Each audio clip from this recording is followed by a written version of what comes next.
মতো। তো ওনার বর্ণ তো কাঁচা সোনা নয়, উনি হলেন কৃষ্ণ বর্ণ, উনি হলেন সেন, কিন্তু এখন তিনি একটা নতুন বর্ণ নিয়েছেন। সেটা কি? সেটা ওনার নিজের না, ওটা হচ্ছে শ্রীমতী রাধারানীর বর্ণ নিয়েছেন তিনি।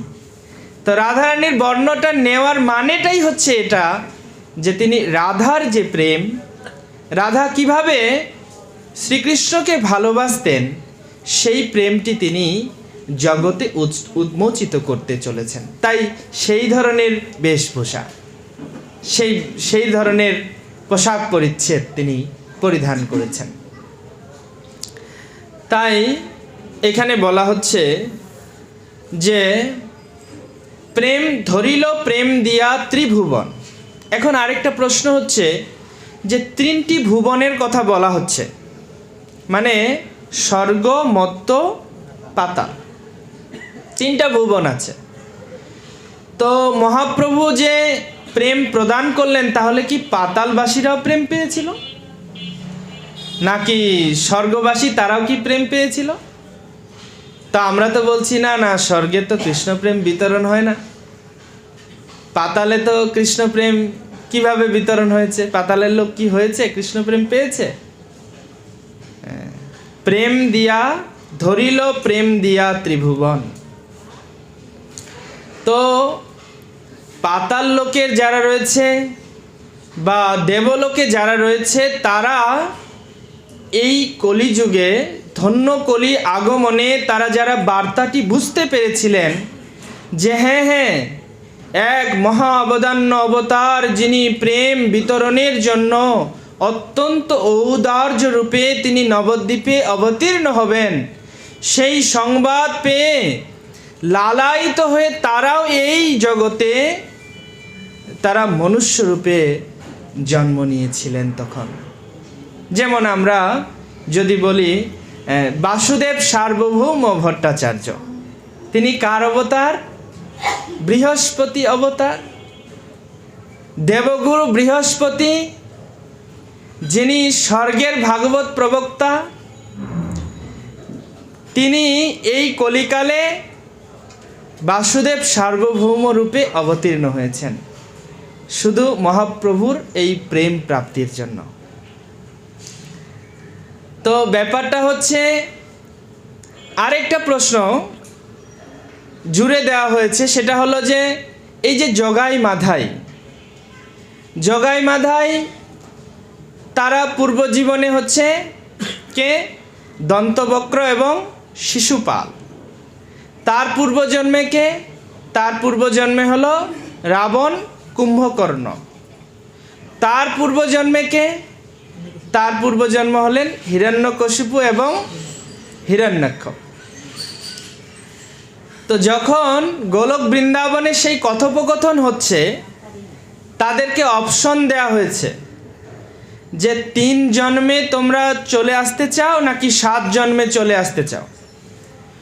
যদি 7 জন্মে আসতে চাও, তাহলে তোমাদের জন্য সুবিধা হচ্ছে যে তোমরা ভক্তি অনুশীলন করে আসতে পারবে, ভক্তরূপে জন্মগ্রহণ করতে পারবে। আর যদি 3 জন্মে আসতে চাও, তাহলে তোমাদেরকে বিদ্বেষী হতে হবে, অসুর হতে হবে। বলে আমরা অসুর হতে চাই কেন? আমরা বেশি দিন এই জড়জগতে থাকতে চাই না, কৃষ্ণ সেবা বিমুখ বেশি দিন থাকতে চাই না, তাই আমরা তাড়াতাড়ি ব্যাক করতে চাই, সেই জন্য আমাদেরকে অসুর জনিয়ে দেওয়া হোক। তার মানে তাহলে তারা 3 জন্মের অপশন নিয়েছেন। তাহলে যদি 3 জন্মই হয়, তাহলে জগাই মাধাই তাহলে তো হয় না, হয় প্রথমে হিরণ্যাক্ষ হিরণ্যকশিপু, তারপরে রাবণ কুম্ভকর্ণ, তারপরে দন্তবক্র শিশুপাল। তাহলে তো জগাই মাধাই হওয়ার কোনো মানে নাই। তো কবি কর্ণপুর তিনি তার গৌর গণদেশ দীপিকায় লিপিবদ্ধ করছেন যে তারা লোভবশত, যখন তারাও এটা জানতে পেরেছেন যে স্বয়ং ভগবান শ্রীকৃষ্ণ তিনি নবদ্বীপে অবতীর্ণ হবেন, যোগ্য অযোগ্য শরণাগত, এমনকি যারা শরণাগত নয়, তাদের মাঝেও এই প্রেম তিনি সর্বস্তরের মানুষের কাছে বিতরণ করতে চলেছেন। কে এই লোভটা ছাড়বে? কে এই সুযোগটাকে গ্রহণ করবে না? তখন এই লোভবশত তারা বিধাতা ব্রহ্মার সাথে আলোচনা করেছেন যে আমরা আরেকটা জন্ম চাই এই প্রেম পাবার জন্য। তারা আরেকটা জন্ম অধিকতর চেয়ে নিয়েছেন। তার ফলে এই চতুর্থ জন্মে তারা জগন্নাথ রায় এবং মাধব রায় রূপে জন্মগ্রহণ করেছেন, যাদেরকে আমরা বলি সংক্ষেপে জগাই মাধাই। এবং তারা সেই প্রেম প্রাপ্ত হয়েছিলেন, মহাপ্রভুর সেই প্রেম প্রাপ্ত হয়েছিলেন। তো এইভাবে মহাপ্রভুর যে সেই প্রেম, ত্রিভুবনের লোক সকলেই এই প্রেম প্রাপ্ত হয়েছেন। শেষ লীলায় নাম ধরে শ্রীকৃষ্ণ চৈতন্য, শ্রীকৃষ্ণ জানয়ে সব বিশ্ব কইল ধন্য। তো শ্রীমন চৈতন্য মহাপ্রভুর শেষ লীলা মানে হচ্ছে শেষ 24 বছর অন্তলীলা যেটা। তো সেই শেষ লীলায় তিনি শ্রীকৃষ্ণ চৈতন্য নাম ধারণ করেছেন। তো শিল প্রভুপাদ বিশ্লেষণ করছেন 10 নামী সম্প্রদায়ই শঙ্কর সন্ন্যাস সম্প্রদায় রয়েছে। শঙ্করাচার্য যে সন্ন্যাস ব্যবস্থা প্রতিষ্ঠা করেছেন তাতে 10 প্রকার নাম ধারণকারী সন্ন্যাস তিনি প্রণয়ন করেছেন। তার মধ্যে তীর্থ 1 নম্বর, তীর্থ, আশ্রম, বন, অরণ্য, গিরি, পর্বত, সাগর, সরস্বতী, ভারতী এবং পুরী, এইভাবে 10টি সম্প্রদায় থেকে সন্ন্যাস গ্রহণ করা যেতে পারে। যে যেই সম্প্রদায় থেকে সন্ন্যাসী হবে সে সেই সম্প্রদায়ের উপাধি ধারণ করবে। তো খুব সহজ কথা যে শ্রীচৈতন্য মহাপ্রভু ভারতী সম্প্রদায় থেকে সন্ন্যাস নিলেন, কারণ তিনি কেশব ভারতীর কাছ থেকে সন্ন্যাস নিয়েছেন কাটোয়াতে। তাহলে মহাপ্রভুর নাম তো হওয়া উচিত ছিল শ্রীকৃষ্ণ চৈতন্য ভারতী। তাহলে ওনার নামের শেষে ভারতী নেই কেন? শ্রীল ভক্তি সিদ্ধান্ত সরস্বতী গোস্বামী ঠাকুর মহারাজ প্রভুপাদ তিনি বলছেন যে শঙ্কর 10 নামী সম্প্রদায়ী যে সন্ন্যাস, সেই সন্ন্যাসে ঈশ্বর অভিমান থাকায় শ্রীমন চৈতন্য মহাপ্রভু তাদৃশ ব্যবহারে কোনো প্রকার আদর করেন নাই। এটা ওনার নিজের কোট। এটা মানে হচ্ছে দণ্ড ধারণ মাত্রেন নর নারায়ণ ভবেত। যারা মায়াবাদী, 4 প্রকার মায়াবাদী আছে, তার মধ্যে 3 প্রকার মায়াবাদী মনে করে যে জীব ঈশ্বর, স অহমস্মি তাদের চূড়ান্ত মীমাংসা। জীব আর ঈশ্বরের মধ্যে কোনো ভেদ নেই। তবে তাহলে দণ্ড ধারণ মাত্রেন নর নারায়ণ ভবেত, তাহলে দণ্ড ধারণ করলে কেন নারায়ণ? জীব মাত্রই নারায়ণ?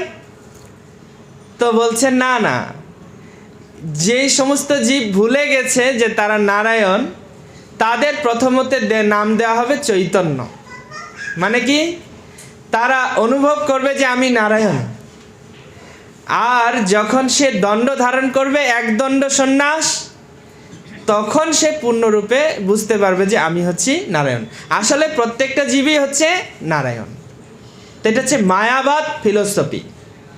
এবং তারা কৃষ্ণে অপরাধী, এবং একজন ভক্তি বা ভক্তের কাছে তারা হচ্ছে এক প্রকার অসুর।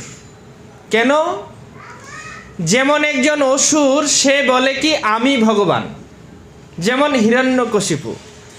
হিরণ্যকশিপু কি বলতেন? আমি ভগবান। তো ঠিক সেই রকম একজন মায়াবাদীও একই কথা বলছেন, আমি ভগবান। তাহলে দুজনের চেতনার লেভেলটা কি এক কি না? দুইজনের চেতনার লেভেলটা এক। এই জন্য তাদের কিন্তু গতিও এক, সাজুর্য মুক্তি। কিন্তু সাজুর্যকে ওখানে 2 ভাগে ভাগ করা হয়েছে, ব্রহ্ম সাজুর্য এবং ঈশ্বর সাজুর্য।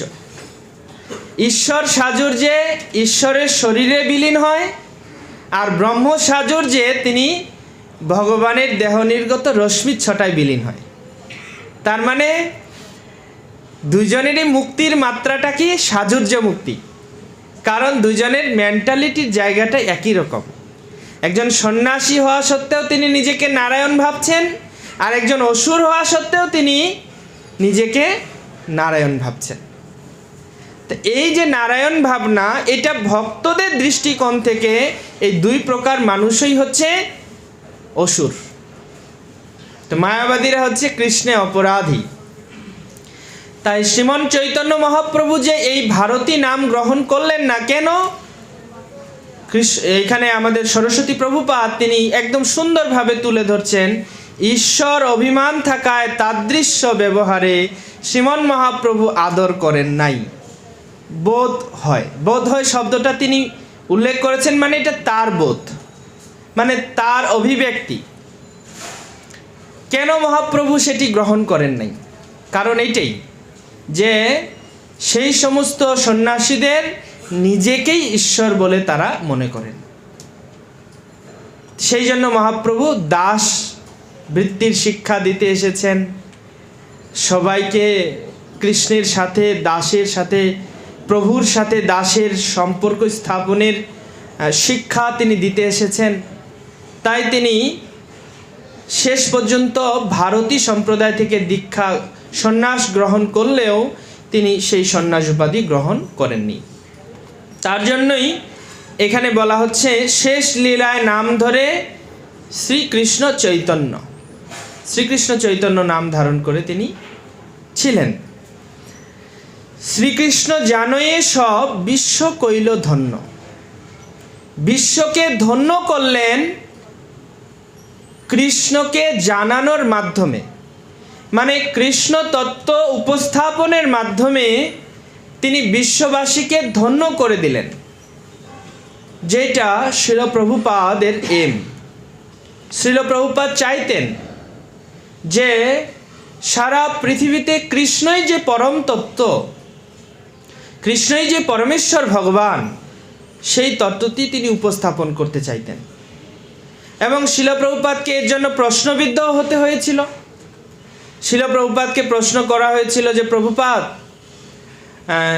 এই জগতে কৃষ্ণ যে ভগবান এটি আপনি এখনও বলছেন, এবং আপনি অসংখ্য তাৎপর্যে এই কথাটি বলেছেন যে কৃষ্ণ ভগবান, তো এটা এতবার বলার কি দরকার আপনার? তো শিল প্রভুপাদ তখন অ্যান্সার করেছেন যে এটা এতবার বলার এই জন্যই দরকার যে পৃথিবীতে এখনো অনেক মানুষ আছে যারা কৃষ্ণই যে পরম তত্ত্ব সেই সম্পর্কে অবগত নয়। যতদিন পর্যন্ত এটি পূর্ণরূপে মীমাংসিত না হচ্ছে, প্রত্যেকটা জীব পর্যন্ত না জানছে যে কৃষ্ণই পরম তত্ত্ব, ততদিন আমাকে বলে যেতে হবে। যদি কেউ কৃষ্ণকে পরম তত্ত্ব রূপে জানে তাহলে সে হচ্ছে ধন্য, সেজন্য এখানে বলা হচ্ছে শ্রীকৃষ্ণ জানয়ে সব বিশ্ব কইল ধন্য। মানে বিশ্ব কিভাবে ধন্য হবে? যদি তারা কৃষ্ণকে পরম তত্ত্বরূপে জানতে পারে, তাহলে বিশ্ব ধন্য হবে। আমরা বলতে পারি শিল প্রভুপাদের করুণায় আজকে এই বিশ্ব ধন্য। কেন? শ্রীল প্রভুপাদ সারা পৃথিবীব্যাপী এই যে কৃষ্ণই যে পরম তত্ত্ব সেটি তিনি প্রচার করেছেন। কৃষ্ণই যে পরমেশ্বর ভগবান, তারই চরণ কমলে যে আত্মসমর্পণ করা উচিত, সেই প্রসঙ্গটি তিনি উল্লেখ করেছেন।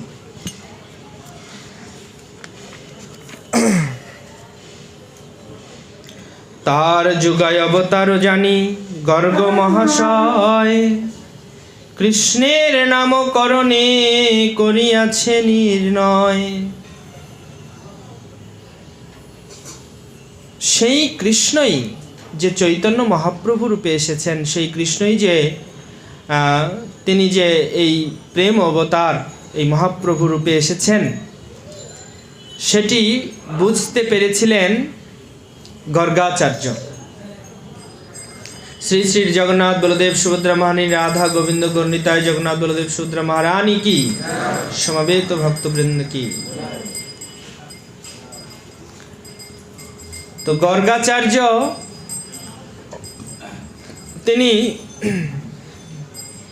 বসুদেবের সভা পুরোহিত ছিলেন, সেই কারণে তিনি জানতেন, তিনি এই গোপন রহস্যটা জানতেন যে নন্দ মহারাজের আলোয় যিনি পালিত হচ্ছেন তিনি হচ্ছেন বসুদেবেরই পুত্র।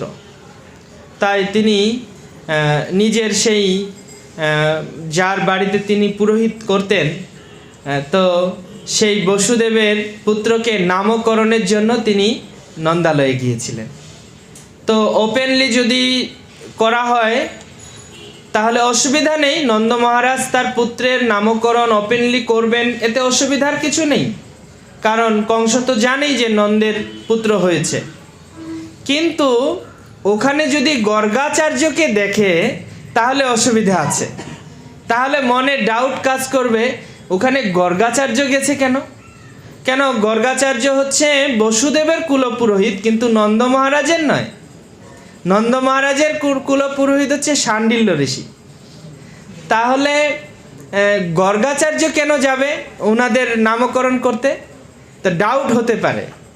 এই জন্য নামকরণ অনুষ্ঠানটা খুব ব্যাপক করা হয়নি বা ওপেনলি করা হয়নি। এই নামকরণ অনুষ্ঠান করা হয়েছে খুব গোপনে গোশালার মধ্যে। তো গোশালা মানে ছোট্ট নিশ্চয়ই নয়, কারণ যেহেতু এটা অনেক বড় গোশালা, তো গোশালা অত্যন্ত পবিত্র মানা হয়। গোশালায় যে কোনো কর্ম, বিশেষ করে গায়ত্রী জপ অথবা যে কোনো ধরনের জপ, মন্ত্র জপ করা ইত্যাদি, এগুলো অনেক শুভ। গোশালা গঙ্গার মতোই পবিত্র গোশালাকে বলা হয়েছে। তো সেই গোশালায় নামকরণ অনুষ্ঠান যখন হচ্ছিল, তখন কৃষ্ণকে দর্শন করে গর্গমুনি একটা শ্লোক উচ্চারণ করলেন। গর্গ সংহিতায় এই প্রসঙ্গে ডিটেলস বর্ণনা আছে। কৃষ্ণদাস কবিরাজ গোস্বামী সেখান থেকে কেবল একটি শ্লোকের অবতারণা করেছেন। আসন বর্ণাস্ত্রয় হাস্য গৃণোতনু যুগম তনু শুক্ল রক্ত তথা পীত ইদানিম কৃষ্ণ নাম গতাহ। উক্ত শ্লোকের অনুবাদ: এই বালকটি অন্য 3 যুগে শুক্ল রক্ত ও পীতবর্ণ ধারণ করেন, এখন দাপরে সে কৃষ্ণবর্ণ প্রাপ্ত হয়েছে। তার মানে এই যে কৃষ্ণ যার আমি আজকে নামকরণ করতে চলেছি, সে অন্য 3 যুগে 3টি বর্ণ ধারণ করে, শুক্ল রক্ত তথা পীত। মানে শুক্লবর্ণ হচ্ছে সত্যযুগে শুক্ল অবতার, ত্রেতা যুগে রক্তমূর্তয়ে, আর দাপর যুগে কৃষ্ণমূর্তয়ে, এবং এই কলিকালে তিনি পীতমূর্তয়ে, পীত রূপ ধারণ করেছেন। তো সেইটাই আবার এটা অবশ্য শ্রীমদ্ ভাগবতের শ্লোক, গর্গ সংহিতার নয়, তবে গর্গ সংহিতাতেও এই শ্লোকটি আছে, একটু ভিন্ন আছে কিন্তু আছে। তো সেই শ্লোকটারই বাংলা পয়ারে লিখছেন কৃষ্ণদাস কবিরাজ গোস্বামী। শুক্ল রক্ত পীতবর্ণ এই 3 দ্যুতি, সত্য তেতা কলিকালে ধরেন শ্রীপতি। লক্ষ্মীপতি ভগবান সত্য, ত্রেতা ও কলিযুগে যথাক্রমে শ্বেত, রক্ত ও পীতবর্ণ ধারণ করেন। ইদানিং দাপরে তিহ হইলা কৃষ্ণবর্ণ, এই সব শাস্ত্রগম পুরাণের মর্ম। এখন সেই যিনি পীতবর্ণে কলিকালে অবতীর্ণ হন, সেই কৃষ্ণই এখন দাপরে তিনি কৃষ্ণবর্ণে অবতীর্ণ হয়েছেন। এই সমস্ত নিগম, আগম এবং পুরাণ শাস্ত্রের মর্ম। আগম শাস্ত্র মানে হচ্ছে বেদ, যেটা শ্রুতি, এটাকে বলা হয় আগম। আর সেই বেদকে উপলব্ধি যারা করেছেন তাদের যে মুখনিসৃত শ্রুতি, সেটাকে বলা হচ্ছে নিগম। এবং পুরাণ, পুরাণ মানে হচ্ছে বেদ পূরক ইতি পুরাণ। পুরাণ মানে হচ্ছে যা বেদকে পরিপূর্ণরূপে বিশ্লেষণ করে, সেটাই হচ্ছে পুরাণ। তার মানে বেদের ভাষা যাদের বুঝবার শক্তি নেই বা বেদের ভাষা বুঝবার জন্য তার যোগ্যতা নেই, তাহলে তারা যদি পুরাণ পড়ে তাহলে তারা বেদের সারটাকে জানতে পারবে পুরাণের মাধ্যমে। তো অন্য সমস্ত পুরাণ মধ্যে আবার শ্রীমদ্ ভাগবতম পুরাণ শ্রেষ্ঠ। সেই প্রসঙ্গে তো আপনারা সকলে জানেন যে নিম্ন গানম যথা গঙ্গা দেবানাম অচ্যুত যথা বৈষ্ণবানাম যথা শম্ভু পুরাণানাম ইদম তথা। পুরাণ সমূহের মধ্যে আমল পুরাণ শ্রীমদ্ ভাগবতম পুরাণ হচ্ছে সর্বশ্রেষ্ঠ পুরাণ। তো বিচার করিয়া মনে ভক্তি রস আস্বাদনে মধ্যস্থ শ্রীমদ্ ভাগবত পুরাণ। ভাগবত পুরাণের মাধ্যমে যদি আমরা জ্ঞান লাভ করি তাহলে সেটা হচ্ছে যথার্থ, এবং তার মাধ্যমে যে দিব্য জ্ঞান আমরা প্রাপ্ত হব এখানে কোনো ত্রুটি নেই, ভুল নেই। এটাই বেদের প্রকৃত তাৎপর্য। তো এই যে কৃষ্ণ স্বয়ং ভগবান, তিনি পীতবর্ণে কলিকালে আসেন এবং তিনি যে এখন কৃষ্ণবর্ণে দাপরে এসেছেন সেই কথাটা গর্গাচার্য বর্ণনা করছেন, এবং তিনি এটাও প্রুফ দিচ্ছেন যে এটা হচ্ছে আগম নিগম শাস্ত্রের একদম মর্ম কথা, মানে অত্যন্ত সার কথা। অবতার সার গোড়ায় অবতার, কেন না ভজিনি তারে, করিনি রে বাস গেল না পিয়াস, আপন করম ফেরে। অবতার সার গোড়া অবতার, সকল অবতার সার শিরোমণি কেবল আনন্দ কন্দ। মানে যত অবতার আছে তার মধ্যে এটি হচ্ছে সার, সার ও শিরোমণি কেবল আনন্দ কন্দ। তো এই গর্গাচার্যের এই প্রমাণ অবশ্য যারা আক্ষরিক শাস্ত্র বুঝতে চায়, যারা শুধুমাত্রই অক্ষরকে দেখে শাস্ত্র উপলব্ধি করতে চায়, তারা কিন্তু এই তথ্যটি হৃদয়ঙ্গম করতে পারবে না। কারণ তাদের ভিতরে একটা মায়া যবনিকা আচ্ছন্নম, মায়া রূপী পদ্মার আড়ালে আছে তারা। সেই কারণে এই সমস্ত প্রমাণ সত্ত্বেও তারা শ্রীচৈতন্য মহাপ্রভুর যে পরমেশ্বরত্ব বা শ্রীচৈতন্য মহাপ্রভু যে সাক্ষাৎ সেই পরমব্রহ্ম শ্রীকৃষ্ণই যে অবতীর্ণ হয়েছেন সেই তত্ত্বটি বুঝতে পারে না। তারা হচ্ছে সেই কাক সদৃশ, যারা শুধুমাত্র এই নিম্ন ফল চুষেই সন্তুষ্ট থাকে। কলিযুগে যুগধর্ম নামেরও প্রচার, তথি লাগি পীতবর্ণ চৈতন্য অবতার। এই শ্লোকে প্রভুপাদ তাৎপর্য দিয়েছেন, আমরা একটু এটা পরেই শেষ করব। কলিযুগের যুগধর্ম হচ্ছে ভগবানের নামের মহিমা প্রচার। সেই উদ্দেশ্য সাধন করার জন্য ভগবান পীতবর্ণ ধারণ করে শ্রী চৈতন্য মহাপ্রভু রূপে আবির্ভূত হয়েছেন। তাৎপর্য: কলিযুগে প্রত্যেকের করণীয় বাহ্যিক ধর্ম হচ্ছে ভগবানের নাম সংকীর্তন। এটি প্রবর্তন করেন শ্রীমন চৈতন্য মহাপ্রভু। প্রকৃতপক্ষে ভক্তিযোগের শুরু হয় ভগবানের দিব্যনাম কীর্তন করার মাধ্যমে। এই উক্তি মুন্ডক উপনিষদের ভাষ্যে মধ্বাচার্য কর্তৃক প্রতিপন্ন হয়েছে।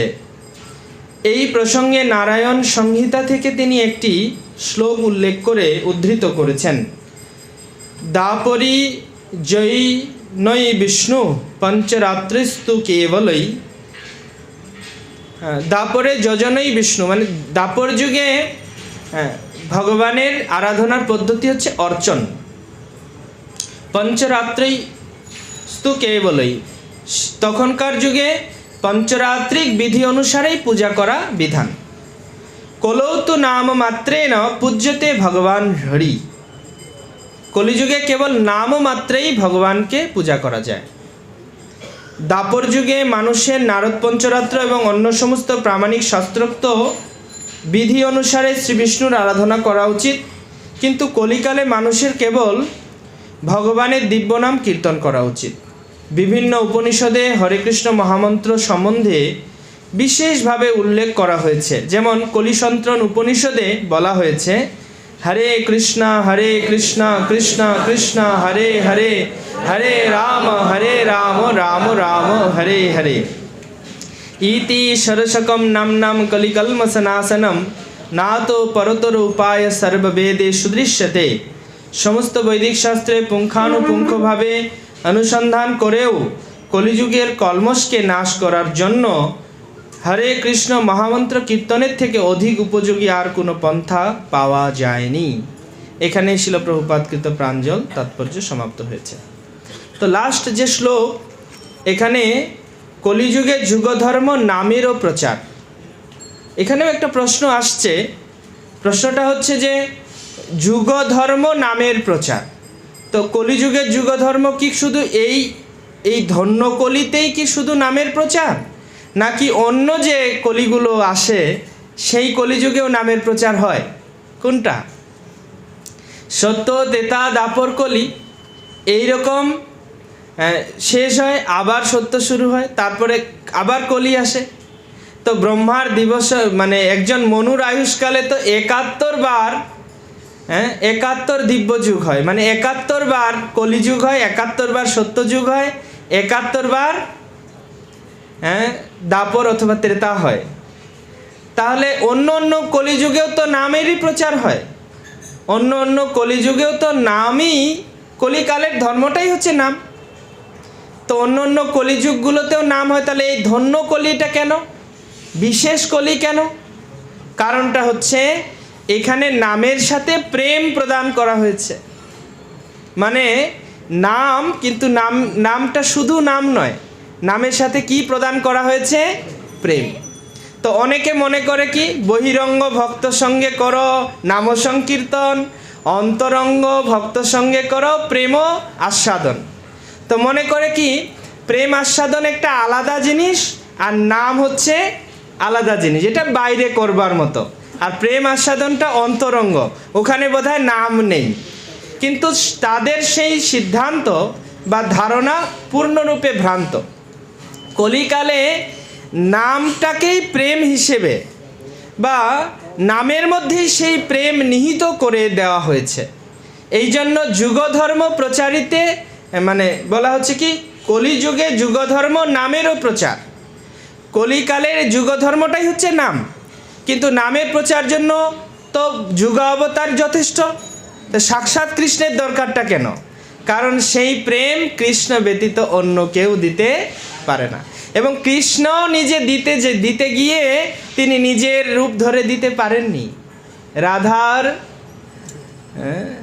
তথি লাগি পীতবর্ণ চৈতন্য অবতার, শ্রীমতী রাধারানীর রূপ গ্রহণ করে তিনি সেই প্রেম বিতরণ করেছেন। কারণ শাস্ত্র সিদ্ধান্ত হচ্ছে ভগবত ভক্ত সঙ্গেন পরিজায়তে, ভক্তি দেবেন কৃষ্ণ দেবেন না, ভক্তি দেবেন হচ্ছে ভগবত ভক্ত দেবেন। তো শ্রীমতী রাধারানী হলেন সর্বশ্রেষ্ঠ ভক্ত, আর মহাপ্রভু তো রাধারানী না, মহাপ্রভু হলেন কৃষ্ণ।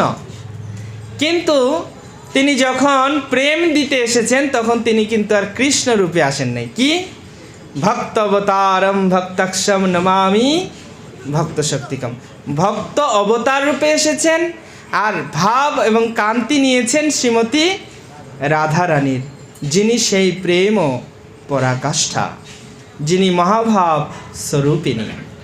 সেই শ্রীমতী রাধারানীর ভাবে তিনি জগতে প্রেম বিতরণ করছেন, মানে নাম বিতরণ করছেন। নাম আর প্রেমের মধ্যে কোনো পার্থক্য নেই। ভক্তের কাছে নাম ব্যতীত এই জীবন শূন্য। নাম বিনা যথা মিন বিনে জল বিনে যথা মিন, মানে জল ছাড়া যেমন মাছ, সেরকম নাম ছাড়া ভক্তের জীবন। নাম ব্যতীত ভক্তি জীবন পরিপূর্ণতা পায় না। চন্দ্র বিহনে যথা বিফল যামিনী, কান্ত বিহনে যথা বিফল কামিনী। চাঁদ ছাড়া যেমন রাত্রির মূল্য নেই, হরিনাম ছাড়া ভক্তি জীবনের কোনো তাৎপর্য নেই। তো সেই জন্য মহাপ্রভুর এই প্রসঙ্গটি বলতে গিয়ে শিল প্রভুপাদ একটি প্রমাণ উদ্ধৃত করেছেন। কলিসন্ত্রণ উপনিষদের 1 এবং 2 নম্বর মন্ত্র, সেটা হচ্ছে প্রথমে এই নাম বলা আছে হরিনাম, তারপরে বলা হচ্ছে ইতি ষোড়শকম নাম কলিকলমসনাসনম নাতো পরতর উপায় সর্ববেদে সুদৃশ্যতে। মানে এই 16 নাম 32 অক্ষর বিশিষ্ট যে মন্ত্র, সেই মন্ত্রই হচ্ছে কলিযুগের জন্য নির্দিষ্ট করা, অর্থাৎ না তো পরতর উপায় সর্ববেদে সুদৃশ্যতে। এর থেকে কোনো শ্রেষ্ঠ উপায় সারা বেদ অনুসন্ধান করেও পাওয়া যায়নি। না তো পরতর, এর থেকে শ্রেষ্ঠ উপায় সর্ববেদে সুদৃশ্যতে, যারা খুঁজেছে। আচ্ছা, কলিযুগের এর থেকে কোনো উপায় আছে কি? এর থেকে শ্রেষ্ঠ কোনো বস্তু পাওয়া যাবে কি? খুঁজে দেখে দেখলো না, পাওয়া গেল না। সেই জন্য বলছে না তো পরতর উপায় সর্ববেদে সুদৃশ্যতে, পাওয়া যায়নি। তা এই যে পাওয়া যায়নি, এটা আমাদের শিল প্রভুপাদ তিনি বিশ্লেষণ করছেন যে আসলে যেহেতু পাওয়া যায়নি, তার মানে এর থেকে আর শ্রেষ্ঠ বস্তু খোঁজারও দরকার নেই। এটাই হচ্ছে সর্বশ্রেষ্ঠ বস্তু, যেটা শ্রীমন মহাপ্রভু জগতের জীবের কাছে বিতরণ করলেন। তো সেই প্রেম আমাদের লাভ করতে হলে নাম হচ্ছে একমাত্র আশ্রয়। কোনো এক সময় এমন যেন আসে যে শুধু নাম বেরোচ্ছে হৃদয় দিয়ে, সারাদিন শুধু নাম উচ্চারিত হচ্ছে, আর অন্য কিছু নয়, শুধুই নাম, একান্ত নাম আশ্রয়। এটাকে বলে একান্ত নাম আশ্রয় করি যতনে তুমি থাকো আপন কাজে। এবং এই নামাশ্রয় পর্যায়ে ভক্ত কথা বলেন না, তিনি কথাটাও বলেন নামের মাধ্যমে। সবচেয়ে সুন্দর একটা বিষয়, মজার বিষয় হচ্ছে শ্রীল জীব গোস্বামী পাদ তিনি হরিনামামৃত ব্যাকরণ যে রচনা করলেন, দেখুন কত অদ্ভুত। মানুষকে একটা ব্যাকরণ পড়িয়ে দিবে, সংস্কৃতের ব্যাকরণ, কিন্তু এই বাংলা ইংরেজির ব্যাকরণ নয়, সংস্কৃতের ব্যাকরণ উনি শিখিয়ে দেবে, কিন্তু একটাও ভিন্ন শব্দ নেই, প্রত্যেকটা অক্ষর হচ্ছে নাম। আপনি পুরো ব্যাকরণটা পড়বেন, নাম পড়বেন, আবার ব্যাকরণও আপনার পড়া হয়ে যাবে, সংস্কৃতের ব্যাকরণ পড়া হয়ে যাবে। কেন এই প্রয়াস জীব গোস্বামীর? পড়াশোনা করো, কিন্তু সেই পড়াশোনার প্রত্যেকটা অক্ষর হবে নাম অক্ষর। তো সেই নাম অক্ষরেই আমাদের একমাত্র আশ্রয় হোক, যিনি অক্ষরাকৃতিতে কলিকালে অবতীর্ণ হয়েছেন, নামরূপে কৃষ্ণই স্বয়ং অবতীর্ণ হয়েছেন। সেই নামে আমাদের রতি জন্মাক, এই প্রত্যাশায় এখানেই যবনিকা। শিল প্রভুপাদ কি।